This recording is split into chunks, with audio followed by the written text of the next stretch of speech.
Civil सेवा की तैयारी अब और भी स्मार्ट, सेल्फ स्टडी के मैप्स के साथ। पाइए बेहद इंटरैक्टिव मैप्स, लंबे समय तक याद रहने वाला विजुअल लर्निंग अनुभव। चाहे पर्यावरण और पारिस्थितिकी में भारत के संरक्षित क्षेत्र जैसे बाघ अभयारण्य और नेशनल पार्क हो, इतिहास में साम्राज्य और उनके राजा हों, या भारत के अंतर्राष्ट्रीय संबंध, या विषय विशेष मासिक करंट अफेयर्स और भूआकृतिक विशेषताएं, सब कुछ आता है जिंदा इंटरैक्टिव मैप्स के साथ।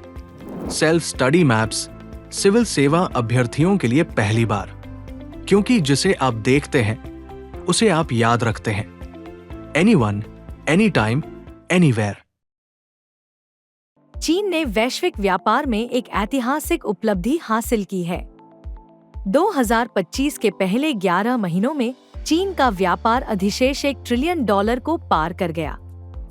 यह चीन के बेजोड़ विनिर्माण प्रभुत्व को दर्शाता है, लेकिन साथ ही वैश्विक व्यापार असंतुलन को भी उजागर करता है, जिसका असर भारत जैसी अर्थव्यवस्थाओं पर साफ दिखाई देता है।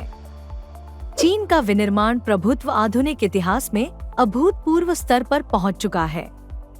निर्यात अब ईवी, चिप्स और इलेक्ट्रॉनिक्स जैसे उच्च तकनीकी क्षेत्रों पर केंद्रित है।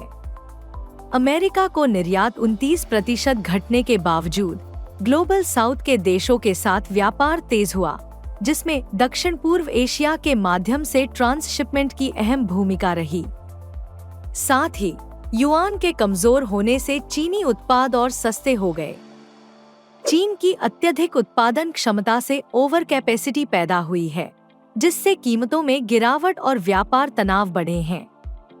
2025 में अमेरिका का चीन के साथ व्यापार घाटा $480 अरब तक पहुंच गया। सस्ते चीनी निर्यात से OECD देशों में आयातित अपस्फीति का खतरा बढ़ रहा है।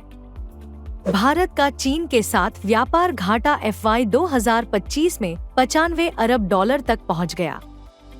PLI से जुड़ा भारतीय विनिर्माण कड़ी मूल्य प्रतिस्पर्धा का सामना कर रहा है और इलेक्ट्रॉनिक्स व फार्मा जैसे क्षेत्रों में निर्भरता बनी हुई है।